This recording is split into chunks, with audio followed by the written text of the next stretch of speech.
प्राचीन समय की बात है। एक समुद्र के किनारे एक गुरु अपना आश्रम बना कर रहा करते थे। हजारों शिष्यों उनसे ज्ञान ग्रहण करने के लिए दूर दूर से उनके पास आकर रहते थे। गुरु का ज्ञान देने का तरीका भी बड़ा ही अनूठा था। शुरुआत में वह अपने शिष्यों को उपदेशों के माध्यम से ज्ञान देते थे। उसके बाद वह अपने शिष्यों को उस ज्ञान का अनुसरण करने के लिए कहते थे, उस ज्ञान को अपने व्यवहारिक जीवन में उतारने को कहते थे। एक बार उस आश्रम में एक सम्राट अपनी बेटा को लेकर पहुंचा। उस सम्राट ने उस गुरु से प्रार्थना की कि आप मेरे बेटे को अपने आश्रम में रहने दें और अपने तरीके से उसे ज्ञान दें। उसे इस आश्रम में बिल्कुल भी ऐसा नहीं लगना चाहिए कि वह किसी सम्राट का बेटा है। उसे बिल्कुल साधारण शिष्यों की तरह ही ज्ञान देने की कृपा करें।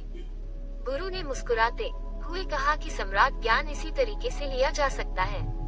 अगर तुम अपने आप को दूसरों से बड़ा समझोगे तो तुम ज्ञान ग्रहण नहीं कर पाओगे।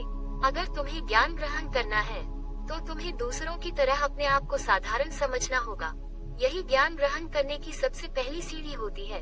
तुम निश्चिंत रहो, आज से तुम्हारे बेटे की जिम्मेदारी मेरे कंधों पर रही। ये कहकर गुरु सम्राट के बेटे को अपने साथ लेकर समुद्र के किनारे टहलने के लिए निकल गए। आश्रम के बाकी सभी बच्चे उस सम्राट को देख रहे थे।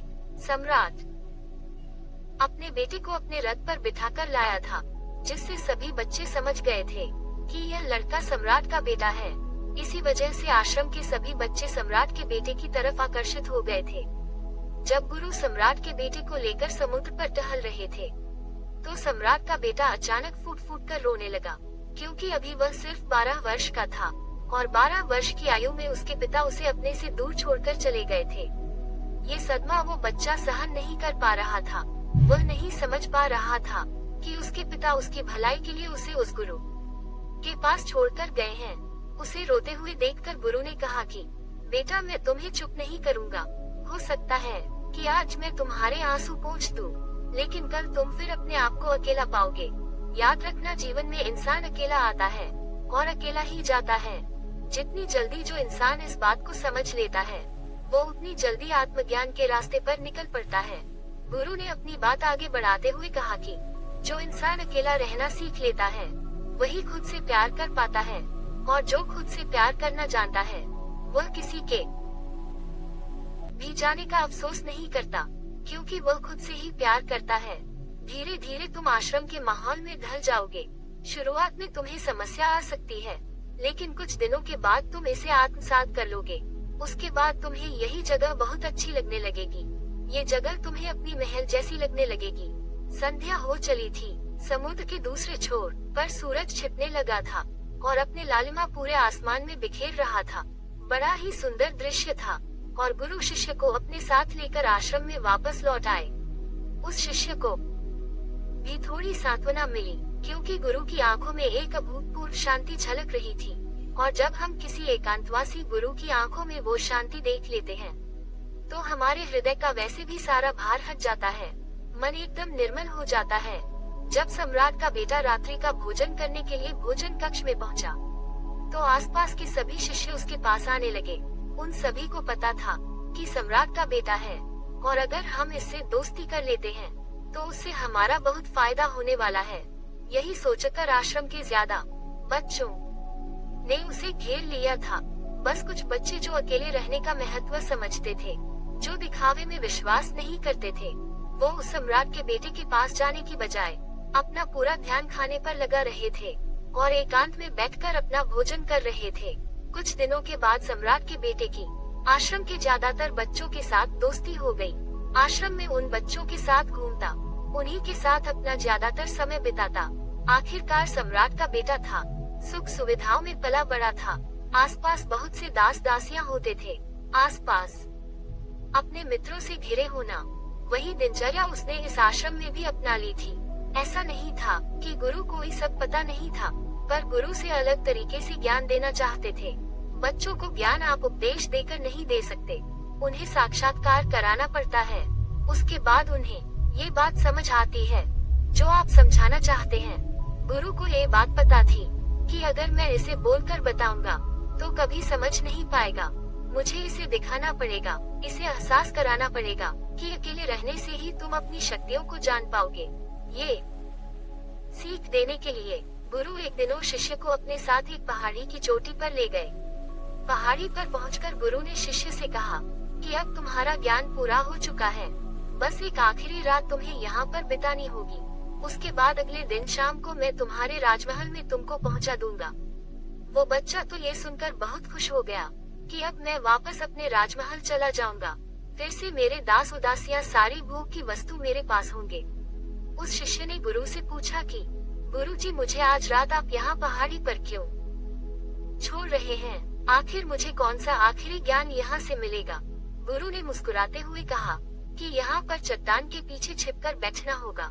यहाँ पर रोज रात को एक बाज आता है, तुम्हें उस बाज को देखना है, बड़े गौर से देखना है, हर गतिविधि देखनी है, और उस बाज को देखने के बाद अगले दिन अगर तुम उस बाज की खूबियाँ मुझे बता पाए तो मैं तुम्हें तुम्हारे राजमहल वापस भिजवा दूंगा। और हाँ, सुबह आने से पहले एक बात पर और ध्यान देना है, एक चरवाहा यहाँ पर अपनी भेड़ों को चराने के लिए आता है, तुम्हें उन भेड़ों की गतिविधियाँ भी देखनी है। याद रखना, बाज की गतिविधि रात को और भेड़ों की गतिविधि सुबह। अगर तुम दोनों की गतिविधि ध्यान से देखकर मुझे बता पाए तो तुम इस आश्रम से हमेशा के लिए आजाद हो जाओगे, तुम्हारा ज्ञान पूरा हो जाएगा। मैं तुम्हारे पिता को कह दूंगा कि यह बच्चा हमारे आश्रम का सबसे ज्ञानी बच्चा है। ये कहकर गुरु अपने आश्रम में वापस लौट आए और वो बच्चा वहीं पर उस चट्टान के पीछे खड़ा हुआ, उस बाज का इंतजार करने लगा। काफी वक्त बीत जाने के बाद वहाँ पर एक बाज अपने बच्चों के साथ पहुँचा। सम्राट के बेटे ने पूरी रात उस बाज की गतिविधि बड़े ही ध्यान पूर्वक देखे और सुबह होने के बाद जब चरवाहा वहाँ पर अपनी भेड़ों को लेकर पहुँचा तो उसने एक अभूतपूर्व दृश्य देखा। उसने देखा कि वह बाज भेड़ के एक मेमने को अपने पंजों में दबाकर आसमान में उड़ गया। उसने उस भेड़ के बच्चे का शिकार कर लिया था। ये सारा दृश्य देखकर वो बच्चा आश्रम में वापस अपने गुरु के पास पहुंचा। इससे पहले कि गुरु उससे कुछ पूछते, उसने गुरु को प्रणाम करते हुए कहा कि गुरुदेव, आप आश्रम के सभी बच्चों को यहाँ पर बुला लीजिए। मैं सब लोगों को बताना चाहता हूँ कि मैंने क्या देखा। जब आश्रम के सभी बच्चे वहाँ पर पहुँच गए तो सम्राट के बेटे ने कहना शुरू किया कि मैंने अपने जीवन में बहुत से पक्षियों को देखा है, लेकिन बाज उन सभी पक्षियों में से सबसे अद्भुत और सबसे अलग होता है। उदाहरण के लिए एक तोता हम सभी ने देखा है। तोता बोलता तो बहुत है लेकिन कभी ऊंचा नहीं उड़ पाता, लेकिन एक बाज जो कि हर समय शांत रहता है, आकाश को भी छू सकता है। उसमें आकाश को भी छू लेने का सामर्थ्य होता है।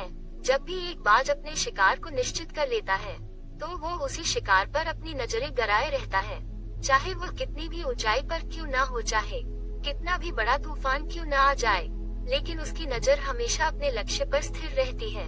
आज सुबह जिस बाज को मैंने देखा उसने हर भेड़ को अपना शिकार नहीं बनाया, बल्कि उस भेड़ों के झुंड में से उसने उस भीड़ के मेमने को अपना शिकार बनाया।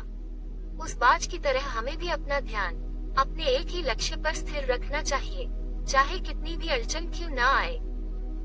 हमें अपना लक्ष्य स्पष्ट दिखाई देना चाहिए। 10-20 अलग अलग लक्ष्य में अपनी ऊर्जा बर्बाद करने की बजाय हमें किसी एक लक्ष्य पर पूरी एकाग्रता के साथ ध्यान देना चाहिए। तीसरी बात जो मैंने उस बाज से सीखी और जो हम सभी को सीखनी चाहिए वह ये है कि बाज कभी भी दूसरे पक्षी के साथ नहीं उड़ता, वह हमेशा आकाश में अकेला होता है।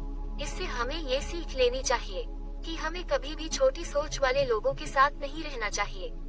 आखिरकार हम भी वही बन जाते हैं जिनके साथ हम रहते हैं। इसीलिए या तो बड़ी सोच वालों के साथ रहो या फिर अकेले रहा रहो, क्योंकि जब हम अकेले रहते हैं तभी हम खुद की ताकत और खुद की कमजोरियों को जान पाते हैं।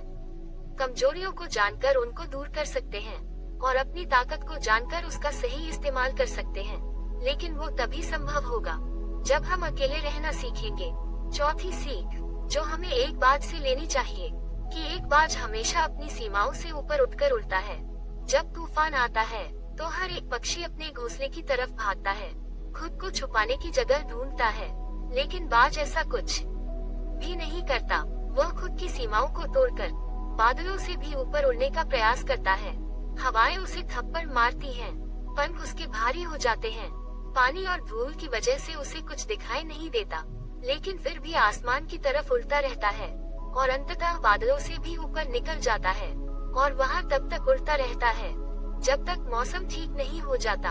अपनी सीमाओं को सिर्फ इसीलिए तोड़ पाता है क्योंकि वह समस्या के आने पर उसे घबराता नहीं है, उससे डरकर बचने का प्रयास नहीं करता, बल्कि एक सकारात्मक नजरिए के साथ उसका सामना करता है।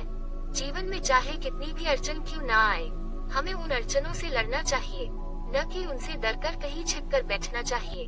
बहादुर तो वो लोग होते हैं जो तूफानों से टकरा जाते हैं, कायर तो अपने घर में, अपने घोंसले में अपनी जगह ढूंढ कर बैठ जाते हैं। पांचवी बात जो हमें एक बात से सीखनी चाहिए कि बाज कभी भी अपने घोंसले में घास के तिनके नहीं रखता। जो तिनके कोमल होते जाते हैं वो उन्हें निकालकर फेंकते रहता है। उसी तरह चाहे कितनी भी आरामदायक जिंदगी आपको मिली हो, लेकिन उस आराम से ऊपर उठकर अपने आलस्य को तोड़कर जीवन में मेहनत करते रहना चाहिए। जीवन में पसीना बहाना चाहिए, शारीरिक मेहनत करनी चाहिए। अपने घोंसले से कोमल तिनके उठाकर फेंक दो और आज ही अपने आलस्य को तोड़कर निकल पड़ो। हर दिन अपने आप को चुनौतियाँ दो, हर दिन मुश्किलों से लड़ो, क्योंकि वही मुश्किलें तुम्हें मजबूत बनाएंगे। जंगल के राजा शेर को भी झुंड बनाकर शिकार करते हुए देखा जा सकता है, लेकिन बाज हमेशा अकेला शिकार करता है, क्योंकि वह जानता है कि भीड़ हौसला तो देती है मगर साहस छीन लेती है। आदमी को हमेशा अकेले ही आगे बढ़ना होता है। यही कारण होता है कि वो जल, थल और नभ सभी जगहों पर अपने शिकार का परचम लहरा सकता है। बाज की उम्र लगभग 70 साल की होती है, लेकिन 40 साल में ही उसका शरीर बूढ़ा हो जाता है। नाखून उसके पैरों में धंसने लगते हैं, पंख उसके शरीर में चिपक जाते हैं, उसकी चोंच मुड़ जाती है, उसका शरीर भारी हो जाता है। ऐसी स्थिति में शिकार करना तो क्या, उड़ने की भी हालत नहीं रहती उसकी। ऐसे में उसके पास सिर्फ दो विकल्प होते हैं। पहला, या तो वो खुद की इस अवस्था को स्वीकार कर ले और भूखा प्यासा मर जाए, या किसी दूसरे जानवरों का शिकार बन जाए। और दूसरा विकल्प ये होता है कि वह 6 महीने एक बहुत ही दर्दनाक प्रक्रिया से गुजरे और खुद को फिर से पहले जैसा मजबूत बना ले। लेकिन बाज तो बाज है, वो दूसरा विकल्प चुनता है। इसके लिए वो खुद को एक बहुत ही ऊंचे पहाड़ पर ले जाता है, जहाँ वो पहले अपनी चोट से अपने सारे पंख खींच खींच कर उखाड़ देता है और फिर चट्टान पर पैर मार मार कर अपने पंजे तोड़ देता है। उसके बाद उसी चट्टान पर अपनी चोंच को पटक पटक कर तोड़ देता है और इस लहूलुहान अवस्था में खुद को दूसरे जानवरों से छुपाता फिरता है। अगले 6 महीने तक वो इसी दर्दनाक प्रक्रिया से गुजरता है और इंतजार करता है नई चोंच, नई पंख और नए पंजों का।